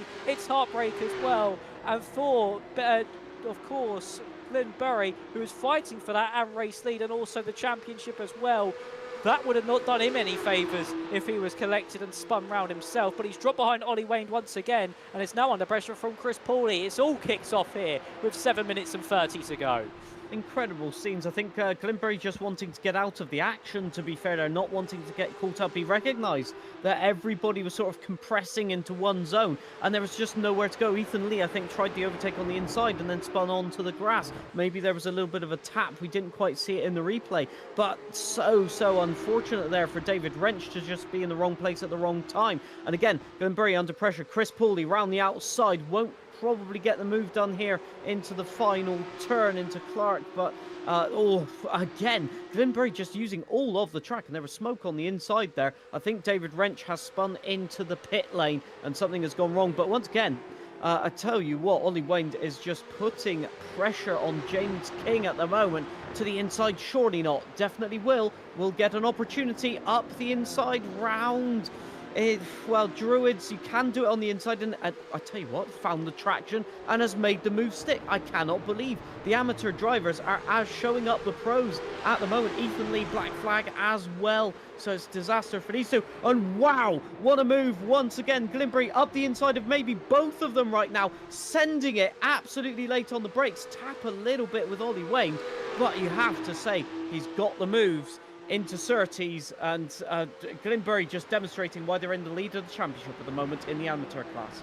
Yes, I do believe it's the lead of the amateur championship. Did come in to this round 100 points behind Gladwell, and I think with last race's result was able to pip Gladwell to that top of the standings. But especially with this result, I would not be surprised if he's able to hold on in front of Ollie Waynes. He does take that title, of course. We will confirm once the race is finished who comes out on top in the championship fights. And for Glenberry, that was a spectacular move to the inside of Surtees to get past not only James King, but also Ollie Wayne as well. And King's now under pressure from Chris Pauly, who's trying to make his way back up into that top 8 as he looks to the inside now of James King. It's going to be a late lunge into Paddock. Will King try to go for the up and under? All over the curb there with Chris Pauly as they still run side by side up into Druid's corner. It's surely going to be Pauly who's late enough on the brakes to just get the momentum as Wayne runs wide, and that's into the side of Pauly. And another incident there for Chris Pauly. Drops him down the order. He's into a spin. And once again, an innocent bystander in an incident with Wayne running wide, tries to cut across. And this has been a very dramatic final race of the season, as Jack Goring has been able to make his way past Dan Cross up into P3 there. So Goring up onto the podium places. The champion-elect in the pro category is at least going to finish on the podium in the final round. Yeah, everything is kicked off right now. Just a little bit of incidents, maybe overconfidence, I'd say, getting the better of a few drivers. And once again, just the battle in the midfield is kicking off. And you know, what can you do in the sense of you just have to run your own race and hope that nobody comes into contact with you on. Dan Cross there at the moment with Jack Goring chasing down Adam Barron. So Adam Barron, apart from Will Fawkes, he's been able to control the pace of the race. Will Fawkes 9 seconds in the clear at the moment. So for Adam Barron, this is going to be the most agonizing 4 minutes left of racing. You just have to defend. You have to defend everywhere you can, but also not defend thin air. I think Adam Barron just being a bit overcautious, and the problem is that makes you slower and slower. It means that if you have to defend the line, or if you have to take the racing line to carry the speed, you're not used to doing it again. And we've seen it so many times that if you fall into that defensive posture, your pace drops off a cliff, and it leaves you vulnerable. Jack Goring already on the attack. Will he have more opportunity right now to make a move? Sat in P3 where he was for the entirety of race 1. He'll want to go one better right now. Yeah, he certainly will love to go one better. Will Jack Goring to at least end it in a P2, and it'll be a similar story to a majority of the races this season, with Fawkes winning and Jack Goring in second, but him being at every round the 108 and also just being there to pick up the pieces when things haven't gone right for Will Fawkes, just like we saw in race 2 at Knock Hill. He certainly deserves this title. As we now exit out of Stirling's with 3 minutes and 5 left to go. Not long left in this race now. And for Jack Goring, he's got a nice run out of Clark Curve down the Brabham Straight. Is he going to look for a lunge to the inside of Adam Barron, who's going to now defend the inside himself? So to be around the outside for Jack Goring through Paddock Hill Bend, or at least try the up and under, which he does. He's just not got the momentum off the corner, I think, as Barron will hug that inside line once more later on the break from Jack Goring. But it's so difficult around Druids to get the move done with the inside car being able to then squeeze you onto the grass. But Goring still kept his nose in it into Graham Hill Bend, and he might just take second place away, as this will be Barron on the outside for Surtees, and this really does favour Jack Goring at the moment as he tries to hold it on the inside. Barron runs wide, and that's allowed Dan Cross to the inside to stop any opportunity of the up and under there from Barron, and it is Goring who makes his way up into second place. So the usual two at the top at the end of this one. It'll be Fawkes from Goring, but who will pick up third place? Will it be Barron, or will it be Dan Cross for their first podiums of the season? Not over yet. Adam Barron coming back a little bit in the midfield section of the lap right now, and it's really just a case of keeping your nerve right now. You've got 2 minutes remaining in the session. Jack Goring will want to eke up the pace just to get away, but there's so many risks involved at the moment. Adam Barron having a disastrous last part of the lap, and now under pressure from Dan Cross. I would say Jack Goring probably safe in P2 at the moment. Adam Barron has to hold on for another 2 laps, I'd say. Meanwhile, in the midfield, James King and Ollie Wained having a bit of a battle as well. Tom Stevens gets past Glenberry as well. So that battle for P6 is kicking off right now, and everybody just trying to gain some positions. But it's so difficult to keep it clean, and you can see the tires on every car. They are struggling out there. They are sliding all over the place. You have to be cautious, as once again Glenberry wants that place back, wants that P6, and wants to get in the mix. But how many risks can they take? They have to think about the championship right now. Yeah, they certainly do indeed. As of course for Glenberry, he's just having to sit behind Tom Stevens. Of course, after this lap, it will be the final tour of the season. The final tour not only of Brands Hatch, but of the season as a whole. And very wide out of Graham Hill Bend, and that's going to allow James King to the inside into Surtees, and he's going to pull this one off. Is he the number 23? Berry will try hold his nose, but knows it's not worth the fight, especially with the gap he has to Ollie Wained just behind him. So he could just sit behind now and just follow James King home. I'm not too sure with a third place for Berry and a third place for Gladwell, if Gladwell is able to hold on to the title or not. It will all depend on the points come the end of this one, if any drop rounds still need to be incurred. But for, of course, Mark Gladwell, he's now just fallen behind Chris Pooley, but he'll hold on to this third place unless he makes a mistake. At the current standings, it is Gladwell who will take that P1 overall, so he will be your AM champion from the Dew then Western, of course, in second and fourth. So for Mark Gladwell, this could be a champion crowning lap. Of course, we already got the champion crowning lap for Jack Goring. As long as Mark Gladwell keeps this one on the road here, John, he will be the champion of the AM category, and thoroughly deserved as well. He's been super consistent all season long as Gladwell. Yeah, for sure. It's one of those things that you have to keep it on the track. We've seen today that's not easy. Will Fawkes just doing what he has to do to defend the position right now, to just bring it home. And that has been the case for both championships this season. It's just been all about getting it across the line. And once again, Plasto, I think that is just making a move right now. Dan Cross as well, just having a go at Adam Barron. So everything kicking off in this last lap. Everybody going for those last positions, those final late gasps to try and make the move. Pete Plasto does make the move. Ben Weston dropping down. But for Will Fawkes, again, like we've said this season, just having that little bit extra. For this time, it was on that first lap that he made all of those positions up. I think it was 7 positions in one lap. Will Fawkes will come across the line with Jack Goring winning the championship. But these two have been displayed just so much performance over the season. You have to give them a round of applause. Adam Barron defending as well for the P3. Yeah, I think that was a photo finish attempt there, actually, from Will Fawkes. I think he let off quite throughout a majority of the lap to bring Goring close. And for Glenbury, it'll be a win in the AM category, but I just don't think it'll be enough for the AM title, as Mark Gladwell in third will make his way to the line, and he will pick up the Amateur Championship after such a consistent season. Came into the round as AM Championship leader, and he's able to hold on to that points advantage, and he takes that top spot. So for of course, Mark Gladwell, he is your amateur champion to join Jack Goring in that champion status. And it has been a superb season from the number 80, constantly on the podium, constantly picking up race wins in the AM division. And for Mark Gladwell, massive congratulations to him for picking up that title.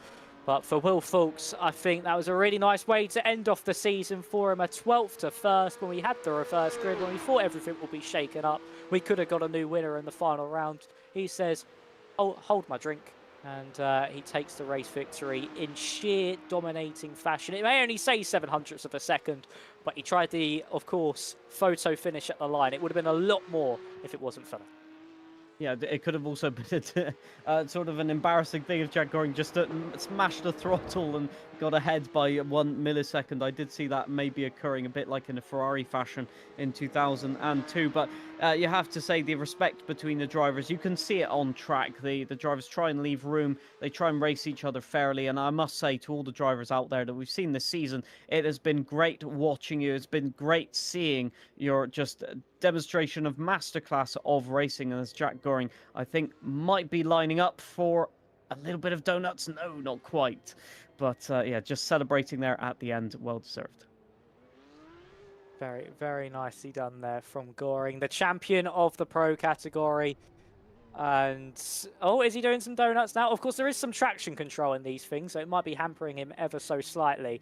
They are not the greatest donuts I've ever seen, but doing some victory slides here, John, in celebrating his championship. And Mark Gladwell, of course, winning the AM Championship as well. So wouldn't be surprised if he's having a few celebrations inside that cockpit. And there we see at least a semi-donut out of Druids. Yeah, it's a NASCAR burnout. There you go. But so consistent is Jack Goring that he can't even spin out the car on purpose. That is just masterclass right there. Formula drift that we have right now on course. But as you can see, the traction control does make that really, really tricky. But yeah, I can understand the excitement. You've fought really hard each race all throughout the season, and sometimes it hasn't been easy at all. And so to just bring it home and to have effectively 2 races where you can just have a bit of fun. He's having a lot of fun right now. Lovely images to end the season on. Oh, certainly is indeed. I mean, he found a way to do the donuts in the end. He got onto the grass, but yeah, it was a spectacular season from Jack Goring and also from Gladwell. And I think for Goring, I believe it was only one race in Knockhill Race 1 where he didn't finish on the podium, I believe. So it was just super consistent all season long. Of course, if Will was there, it could have been a Will Fawkes championship, but where Will wasn't there, Goring picks up the pieces. He was picking up those points, those race victories in his stead, and was able to take the title in the end. That consistency really paid off for him, and as well for Mark Gladwell. It was very topsy-turvy in that AM category, I feel like. No one was, I would say, more consistent than the other. They all had their own flaws. They all had their own bad races. But Gladwell just was able to minimize that damage he had from those races. He had the mistakes and pick up plenty of podiums on his way to that championship this season as well. But two very deserving champions, and yeah, it was a spectacular season as well, and a great way to end things off with that final race.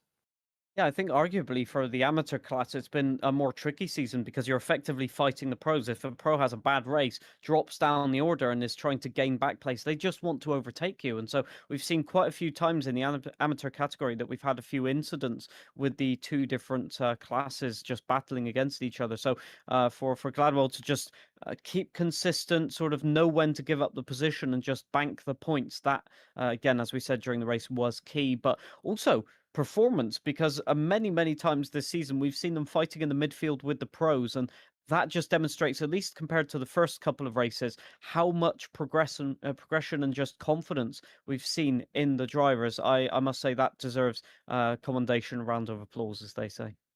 Yeah, it certainly does. A lot of these drivers have definitely improved as this season's got on. They've started to understand the car and its characteristics, and they've just each race grown and grown and grown. Especially a lot of those drivers in the AM category. But even the likes of Chris Pauley at the start of the season, he was not really on the pace. He just couldn't get to grips with the car, and then we got to round 6 of the season at Navarra, and it just something clicked. It completely shifted, and he was able to understand the car a lot more. So it just shows how we have this season seen a lot of these drivers who've never driven this car before really start to gel with it, really get to understand it, and get to a point where they can race at the front with those pro drivers as well.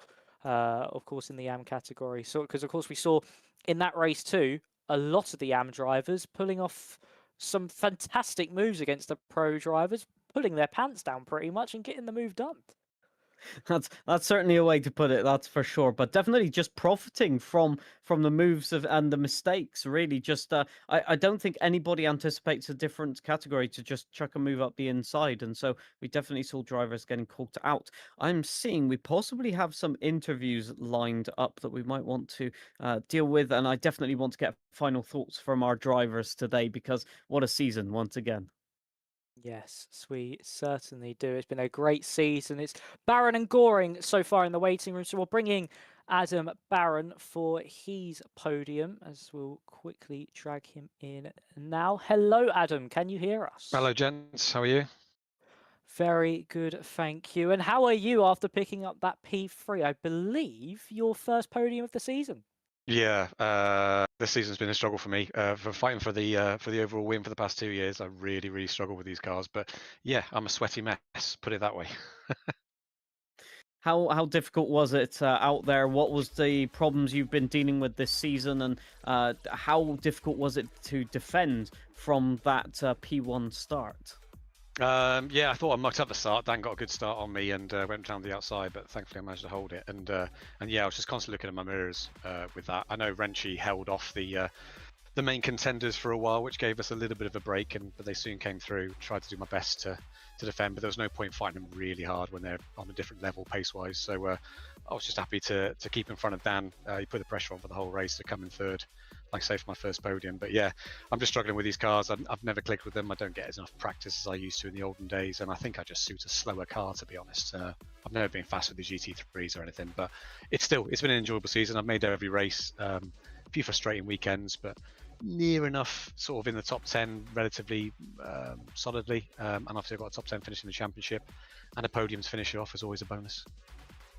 Yeah, certainly is indeed a great way to end off a difficult season with a podium. What has been the real issue with the car, do you think? Is it overall balance, or is it just like trying to get the car tipped into the corner? Is it too much understeer? What do you think is your biggest gripe with the car that you just can't get round?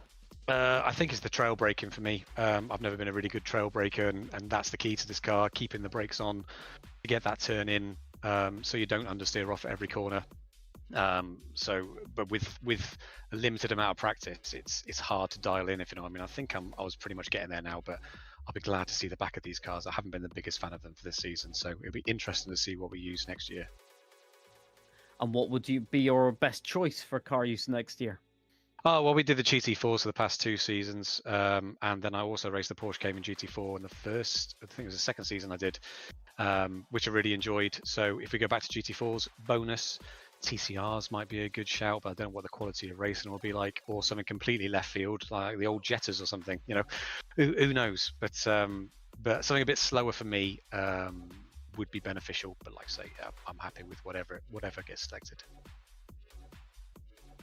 Nice little mix of cars there. The TCRs, I reckon, would be quite fun. Be a bit of a touring car season. That would certainly be a fun one to watch. But yeah, talking about, of course, your season as a whole. Of course, you've mentioned there was a few top tens. What of course, other than tonight, what has been your favourite track this season? What has been like your highlight of the season? Well, it wasn't the highlight, but my favourite track is Alton Park, and I made an absolute hash of that last round by spinning off in both races. But highlight, I think the first race was really good. Having so many people in that first race, I think we were over 30 odd, which is unheard of for the past seasons that I've been doing it. So it's really good to see people made an effort to join it. Obviously, we dipped down a little bit for that, but just to have that amount of cars on track, and even if you did have an incident, you're still battling with people, makes a hell of a difference. So that first round with the amount of cars we had was a highlight for me, definitely. It was a very good first round as well. So yeah, thank you for joining us, Adam, and congratulations on that P3. It was a very, very strong drive for yourself, and a great way to end off a tricky season. And hopefully we see you have a bit more success next season. You never know, we might get those GT4s like you want. Cheers, gents. Yeah, great effort on your side as well for the first season of you hosting. So really good job. Thanks.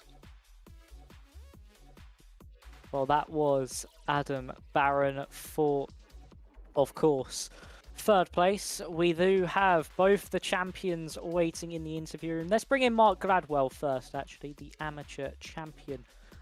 Hello, Mark. Can you hear us? I can. Can you hear me? Yes, we can, loud and clear. Well, first of all, congratulations on the AM Championship. Talk us through that second race, and of course just talk us through the season as a whole. How have you found things? Yeah, thank you very much. Well, the second race went pretty much as the season's gone, I think, just trying to avoid trouble and stay consistent. How tricky was that to do with the different sort of pro and am categories, and how have you managed this season in terms of just dealing with that pressure? Yeah, obviously, the pro drivers, they're faster than you. So when they're coming up behind you, it's sort of not letting them have a free pass, but also not fighting too hard, because they're going to get past eventually most of the time. And if you fight them, that's obviously when you probably lose more places than you would have done. Yeah, exactly. That really is, I think, what really defined your season as well was, of course, your management with those pro drivers. Is you didn't fight them too aggressively, but of course, what has been your thoughts on the car? Have you enjoyed this car? Is it have you always liked the Porsche, or is there another car that you would particularly prefer for next season? It's the first time I've actually driven the Porsche Cup. I never drove the old one either. I'm not good enough to not have ABS, so I never tried the old car, but obviously got this one when it came out, and yeah, I've enjoyed it. It's slightly different to the others, but I actually prefer the GT4s personally. That's two opinions with the GT4s now. So what is it that's different? Could you explain that possibly, and why do you think it suits you a bit more? What, the GT4 is different? I think Yes. it's probably because they're slower. So I'm not, the slower the car, the easier the drive sometimes. So until I get better, I prefer the slower cars. That's the exact same opinion to Adam Barron, actually. So that's two drivers now. We've had the exact same opinion on the GT4s being better because they're a little bit slower and easier to manage. But of course, Mark, it's been quite a long season. But what's been your highlight of the season? Of course, other than winning the title here tonight, what's been your favorite round, your favorite weekend of racing? That's a tough one. I'll probably say Silverstone, because that's the one I think I won. And again, that was just pretty much avoiding trouble and just putting in those laps. I think there was nobody in front of me and nobody behind for quite a while. So it was just lapping, staying consistent, avoiding the off tracks, and yeah, cruising to the win in the end. But it didn't feel like that at the time. But yeah, I enjoyed Silverstone. And in terms of the evolution of, let's say, the rivals in the amateur category, is there someone that you were surprised with this season? Somebody that sort of caught you off guard with the improvement in pace? Glyn, I think it's his first time on ice racing. I've raced him before in ACC, and he was very fast in that, and he always does well. So coming into iRacing to a thing, and he's gone straight up there, top of the amateur. And when he has been, I think he's missed some rounds, hence why he's not won a championship, but he's always been first or second. So, yeah, Glyn. Yeah, it's been a very spectacular season indeed from Glyn and also yourself. And of course, he did run you close there at the end. He did take that victory and nearly pipped the title from you. But just how difficult was it coming into this evening, knowing that the title was on the line? You were the one, of course, leading the way. Was there a lot of pressure on your shoulders, or were you very relaxed heading into tonight? I was relaxed until that first race. I think it was the first lap, and there was a crash in front of me, and someone avoided it and drove straight into me, and I went off track and suffered damage. Thankfully, I didn't get a meatball, so I managed to carry on. But yeah, that first lap, I was thinking, oh no, I've lost it. And in terms of your victory in the championship, what's next on the cards? A promotion to the pro category, a defense of the AM category? What do you think you can achieve next time? Well, yeah, I'll have to put more practice in and try and get faster, I think, if I'm going to compete in the pro class. But yeah, definitely enjoyed this. It's good having two classes because you obviously can see that. I think you could tell from qualifying a lot of the time, it was always a nice split between the pros and the AMs, apart from the odd, the odd lap here and there. But so it's good having those two classes. It gives us slower guys something to fight for. But yeah, I'd definitely like to obviously improve and then hopefully race those guys. Something very interesting to see indeed. But we'll let you get on with your evening, Mark. Of course, congratulations on the AM Championship, and yeah, go in and celebrate it. Go and enjoy it. Thanks very much. See you later. Thank you for joining us. That was your AM champion, Mark Gladwell. And let's now bring in, after a long wait, we're very sorry, Jack, for Jack Goring and his interview. Hello, Jack. Can you hear us? Yeah, hello, guys. Well, first of all, let's get the elephant out of the way. Congratulations on the title. Of course, you picked it up last week. It's fully confirmed now after tonight. Just how good does it feel to win that championship? Yeah, it's good. It is good. Yeah, coming into the season, obviously I didn't drive the season before, so yeah, sort of my novice year, I guess. But yeah, no, started off really well. I think the first half of the season was where I sort of made the gains, and then second half of the season it was just trying to hold on to it. In terms of the pressure, did that have any impact on the results in the second half of the season? I'd say definitely you still had the consistency. Was it just trying to extract the pace that maybe caught you off guard? I think it's more the tracks suited me at the start. I think, yeah, second half of the season, once we sort of started going like Navarra and stuff, that's where I sort of, struggled, like just couldn't extract the same pace as places like Silverstone or Snetterton. So yeah, no, it was good. Definitely some stuff to work on to try and beat Will for the next season, because he's going to be quick. But yeah, no, for now it's good. Yeah, it certainly is indeed. And I'm going to nab a question that John's been asking everyone else, because I want to hear your thoughts on it. And it's about the car for next season. Of course, we've had the Porsches. We've had both Adam and Mark say they want GT4s back because they're a little bit slower. But what about you? What would your preferred car be for next season if you had to choose? So, yeah, I've heard their answers, and yeah, I think GT4s would be good. Personally, I prefer the prototypes, sort of slightly higher downforce. But yeah, so coming over to Porsche Cup, I really wasn't expecting to do as well as I have done, if I'm honest. Same if it would have been GT4s, to be fair. I just prefer that more prototype handling style. But yeah, I would have to say like LMP2 or LMP3 would be good. Oh, seeing as Max has nicked my question from previously, I was going to ask that one. I'll ask you, compared to the prototypes, what makes the GT3 or say the Porsche Cup car so difficult to drive in comparison? I think it's more the suspension and the lack of downforce. You've really got to like nail your trail braking. You've got to try and keep the car as settled as possible. Whereas in the prototypes, you can sort of get away with a bit more. The downforce helps you out a bit as well. So yeah, it's just trying to be extra clean, especially over curbs and stuff. But yeah, as I say, my driving style suits the prototypes better. But the Porsche Cups have been fun for this season. Yeah, they certainly have been. Indeed, but let's quickly head on to race 2, of course. Just how difficult was it, especially in the opening stages of that race, to keep your nose clean and keep out of trouble? Because it seemed like there was cars going off every which way, and it just must have been so difficult to make sure you kept it clean and kept your nose as you made your way through.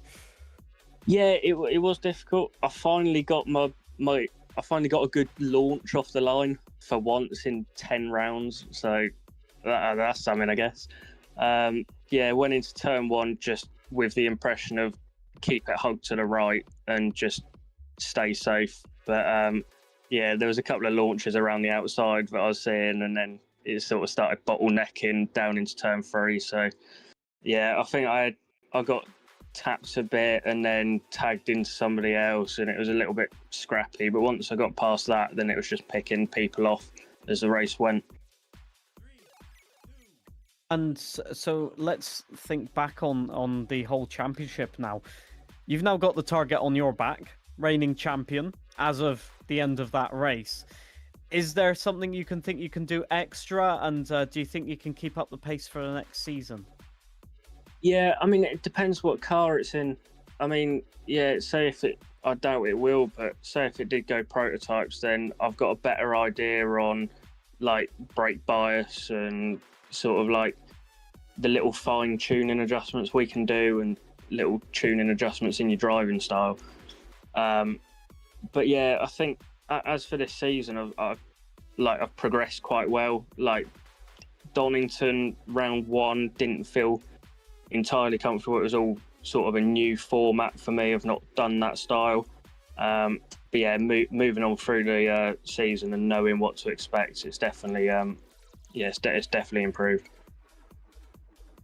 Yeah, it certainly has indeed. And of course, talking about the season as well, what has been the ultimate highlight for you this season? What has been your favourite round of the season to partake in, and what was your fondest memory of this season until the end? I think that there's definitely 2. So I'd say round 2 at Snetterton, that was really good. That heat 1 was just mega. Me and Renchi going for the win, and then coming across the line by 0.015, I think it was. Yeah, it was mega close. That was the golden highlight. And then I think Thruxton was also quite good, battling with Will right at the front. That was it properly felt like a good karting race, that one. Just a bit of back and forth and a bit of door tapping. So yeah, they're my 2 highlights. I can take from that you enjoyed the reverse grid races as well, where you had to fight through the order. That's something that's sort of unique to this championship. And do you think there could be other formats that they could bring to the table? What's your opinion on that? Oh, there could be, but I wouldn't know how to organise all that. I think that there are a couple of formats that would work. So maybe say like 15-minute races, and then your points from a qualifying heat 1 into a reverse grid heat 2 gives you the position for the final, and it's double points. I think that would be quite fun. You get a bit of the where you qualify, a bit of where you like how lucky you are with getting through the pack and stuff, and then heat 3 or the final would just be whoever's managed to have 2 good, clean races, and then they can challenge for the win. That's actually a pretty good one. That is actually a really good That's idea. a really good one. I do quite enjoy it. That sounds like something we should do next season, to be fair. Little heats, and sounds like something they're Take doing notes. the likes of Rallycross and stuff with all the Very heats. true. So yeah, that could be a very good idea for next season. Yeah. He's been cooking all season on track, and now he cooks in terms of ideas. What can Jack Goring not do? One thing he can't do in the Porsche. Let's talk about those donuts, Jack. They didn't go very well. Well, my plan is I'll do an extra lap and then come and do some donuts. Completely forgot that we're on fixed setup and I can't turn the traction control down, so I had to resort to the grass. Rallycross donuts. Good second choice. Yeah, well, it was my only option at the end, so went for it. It was very fashionable. 10 out of 10. Thank you. On the donut front, but yeah, we were watching it, doing some superb commentary over it in the comms box of your donuts, and I mean it was good to see as well, just to see you celebrating that, because it must have been, especially after you found out Alton Park, it must have been a huge relief off your shoulders into this round. Oh yeah, definitely. It was, yeah. Once I heard that, I saw all the messages on Discord saying congratulations and whatever, I was like, bliss. I can just enjoy the last round. Don't have to worry too much. Just don't do anything daft that gets you disqualified from the championship or anything. But yeah, so just try to keep it clean, but have a good fun fight in that last round. I guess as my last question, I'll ask in round one, in race one of this round, I should say, was that the reason why you couldn't go for P2, just trying to hang back and not get disqualified? Could have seen a move there. There was definitely an opportunity. There was. I thought I had a little chat with Murphy before the race, because we're quite good mates, and was like, let's just try and work together. But obviously, I heard about Peach, his dog, getting a bit involved in the race. So yeah, a few mistakes, but I reckon we could have been battling for P2 in that. But yeah, I felt bad for some races earlier in the year, so I thought, you know what, I'll let you stay in front, mate. I'm not fighting for much, so yeah. Championship winner, race winner, podium sitter, and also a good Samaritan as well to the others in the division. That is Jack Goring for you, ladies and gentlemen. But yeah, congratulations on the season, Jack. We'll let you go now and enjoy the title. Well done, mate. Congratulations, great season. Cheers. Thank you for the season, guys. Thank you for putting on a great show for us in the commentary box too. Right, that was Jack Goring, then John. So that's going to be the end of our interviews, but that means we have one more thing to go before we end the season, and that's the driver of the day vote. Who is your driver of the day, John? A difficult one. My days. There's so many candidates. These I have to go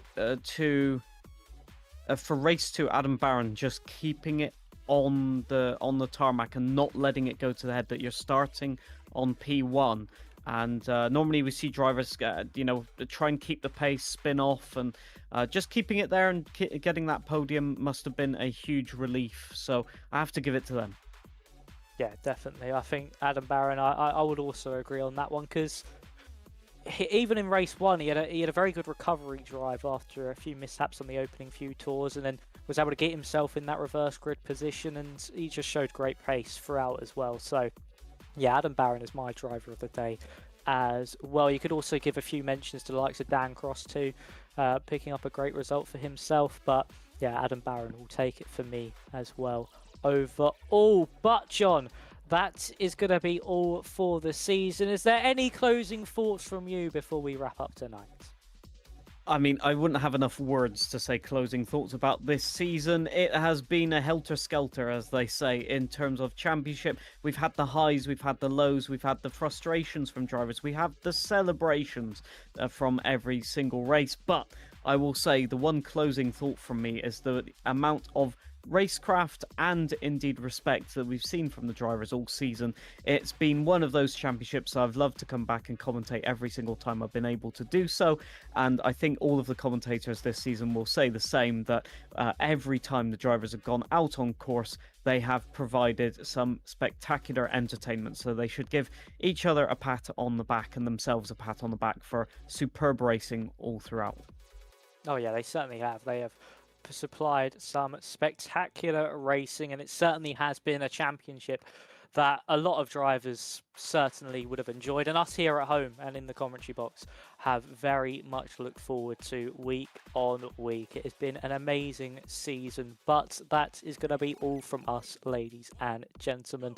So thank you all very much for watching this season or supporting the drivers. Thank you as well to the drivers for putting on such great performances throughout the season too. And of course, thanks to the others in the likes of Drive Line Media, the likes of Josh, Joseph, who have also filled in this season, Sabby as well, and of course Ben on all the production stuff too. But thank you all very much for watching, ladies and gentlemen. It's Gladwell and Goring, your two champions for the season, and we shall see you for the next season. We don't know what it's going to be, cars, tracks, we do not know just yet, but keep an eye on the YouTube and also in the Discord as well. So thank you all very much for watching. Stay safe, stay well, and we shall hopefully see you next season. Thank you and bye-bye.